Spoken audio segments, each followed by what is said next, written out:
Good morning, Miles Avenue. It's Friday morning, and I am here to say good morning. We've made it through one more week. It's 2 full weeks of learning from home. I am so impressed with you guys for keeping on, trying and working hard. I know this is not easy. We miss you terribly.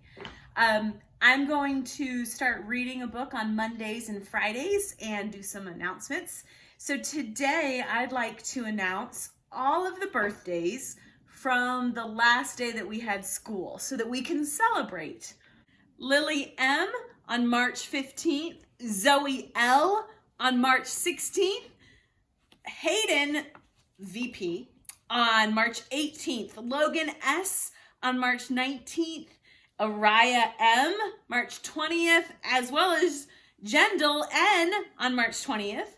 On the 21st, there was Lincoln M., Allison S., and Allie T. All your birthdays were on the 21st. The 22nd, Nevaeh S., happy birthday. Aubrey S. on the 23rd. Gage A. on the 24th. Isaac J. on the 26th. And Wyatt M. on the 26th as well. Happy birthday, you guys. That takes it from 2 weeks ago till Sunday. Happy birthday, you guys. It's hard not to be at school to celebrate it.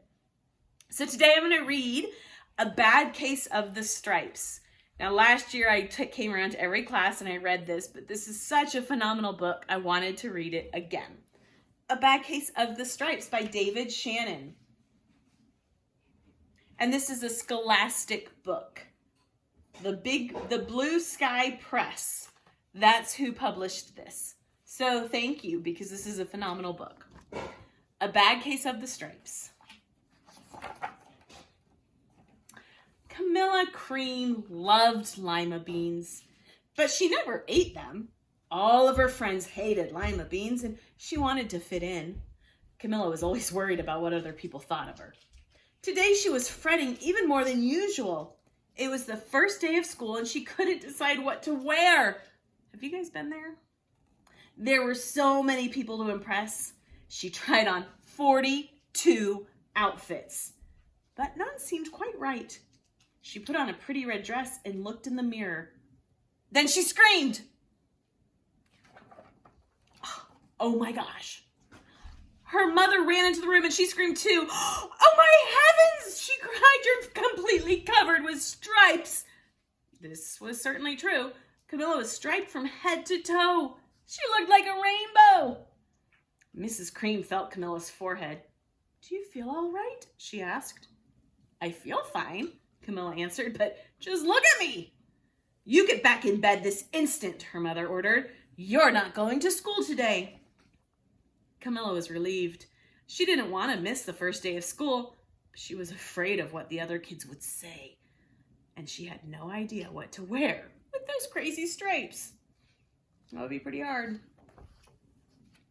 That afternoon, Dr. Bumble came to examine Camilla. Most extraordinary, he exclaimed. I've never seen anything like it. Are you having any coughing, sneezing, runny nose, aches, pains, chills, hot flashes, dizziness, drowsiness, shortness of breath, or uncontrollable itching or twitching? No, Camilla told him. I feel fine. Well then, Dr. Bumble said, turning to Miss Cream, I don't see any reason why she shouldn't go to school tomorrow. Here's some ointment that should help clear those stripes right up. In a few days, if it doesn't, you know where to reach me. And off he went.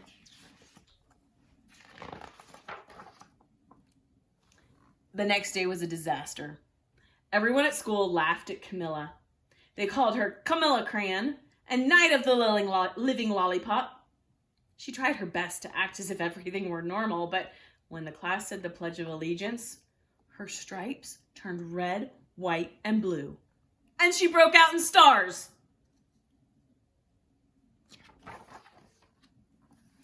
The other kids thought this was great. One yelled, let's see some purple polka dots. Sure enough, Camilla turned all purple polka dotty. Someone else shouted, checkerboard!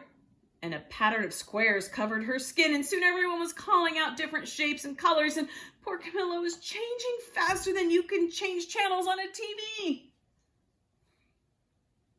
is not kind what her friends are doing or what the classmates are doing. That night, Mr. Harms, the school principal, called. "Oh, I'm sorry, Mrs. Cream," he said. "I'm going to have to ask you to keep Camilla home from school. She's just too much of a distraction, and I've been getting calls from the other parents. They're afraid those stripes may be contagious." Camilla was so embarrassed. She couldn't believe that 2 days ago everyone liked her. Now nobody wanted to be in the same room with her. Her father tried to make her feel better. "Oh, is there anything I can get you, sweetheart?" he asked. "No, thank you," said Camilla. What she really wanted was a nice plate of lima beans, but she had been laughed at enough for one day.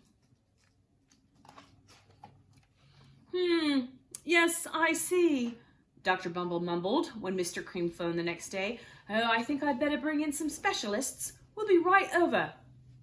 About an hour later, Dr. Bumble arrived with 4 people in long white coats. He introduced them to the Creams. "This is Dr. Grop, Dr. Sponge, Dr. Cricket, and Dr. Young." Then the specialist went to work on Camilla. They squeezed and jabbed, tapped and tested. It was very uncomfortable. "Well, it's not the mumps," concluded Dr. Grop. "Or the measles," said Dr. Sponge, "and definitely not the chicken pox," put in Dr. Cricket. "Or sunburn," said Dr. Young. "Try these," said the specialist. They each handed her a bottle filled with different colored pills. "Take one of each before bed," said Dr. Grop. And then they filed out the front door, followed by Dr. Bumble. Look at her face. That night, Camilla took her medicine. It was awful. When she woke up the next morning, she did feel different. But when she got dressed, her clothes didn't fit right. She looked in the mirror, and there, staring back at her, was a giant, multicolored pill with her face on it. Dr. Bumble rushed over as soon as Mrs. Cream called, but this time, instead of specialists, he brought the experts. Dr. Gord and Mr. Mellon were the finest scientific minds in the land. Once again, Camilla was poked and prodded, looked at and listened to. The experts wrote down lots of numbers, and then they huddled together and whispered. Dr. Gord finally spoke. "It might be a virus," he announced with authority. And suddenly fuzzy little virus balls appeared all over Camilla. "Or possibly some form of bacteria," said Mr. Mellon. Out popped squiggly little bacteria tails. "Or it could be fungus," added Dr. Gord. Instantly, Camilla was covered with different colored fungus blotches. The experts looked at Camilla and then at each other. "Oh, we need to go over these numbers again back at the lab," Dr. Gord explained. "We'll call you when we know something different." But the experts didn't have a clue, much less a cure. By now, the TV news had found out about Camilla. Reporters from every channel were outside her house telling the story of the bizarre case of the incredible changing kid. Soon, a huge crowd was camped out on the front lawn. Oh, poor Camilla. The Creams were swamped with all kinds of remedies from psychologists, allergists, herbalists, nutritionists, psychics, an old medicine man, a guru, and even a veterinarian. Each so-called cure only added to poor Camilla's strange appearance until it was hard to even recognize her. She sprouted roots and berries and crystals and feathers and a long furry tail. But nothing worked. One day, a woman who called herself an environmental therapist claimed she could cure Camilla. "Close your eyes," she said. "Breathe deeply and become one with your room."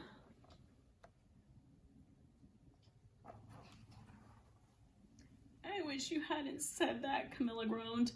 Slowly, she started to melt into the walls of her room. Her bed became her mouth, her nose was a dresser, and 2 paintings were her eyes. The therapist screamed, "Ah!" and ran from the house. "What are we going to do?" cried Mrs. Cream. "It just keeps getting worse and worse."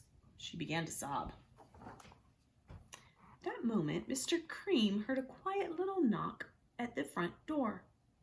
He opened it, and there stood an old woman who was just as plump and sweet as a strawberry. "Excuse me," she said brightly, "but I think I can help." She went into Camilla's room and looked around. "Oh my goodness," she said with a shake of her head. "What we have here is a bad case of the stripes. One of the worst I've ever seen." She pulled a small container of small green beans from her bag. "Here," she said, "this might do the trick." "Are those magic beans?" asked Mrs. Cream. "Oh my, no," replied the kind old woman.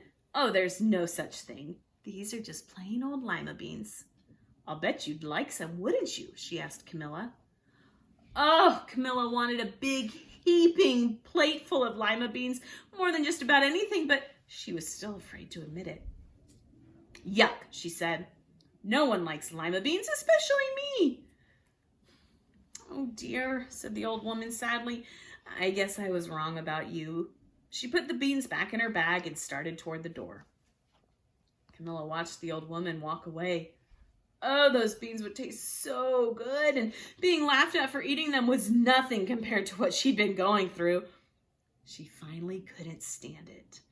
"Wait!" she cried. "The truth is, I really love lima beans." "I thought so," the old woman said with a smile. She took a handful of beans and popped them into Camilla's mouth. "Mmm," said Camilla.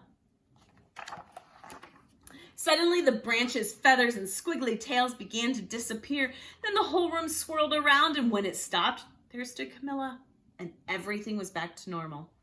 "I'm cured!" she shouted. "Yes," said the old woman. "I knew the real you was in there, somewhere." She patted Camilla on the head, and then she went outside and vanished into the crowd. Afterward, Camilla wasn't quite the same. Some of the kids at school said she was weird, but she didn't care a bit.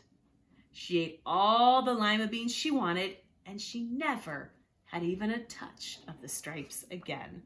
Do you see her, Bo? What a fun story, talking about just being true to who you are. It doesn't matter what other people think. So, it's Friday. You have today to work hard, get some of those assignments done.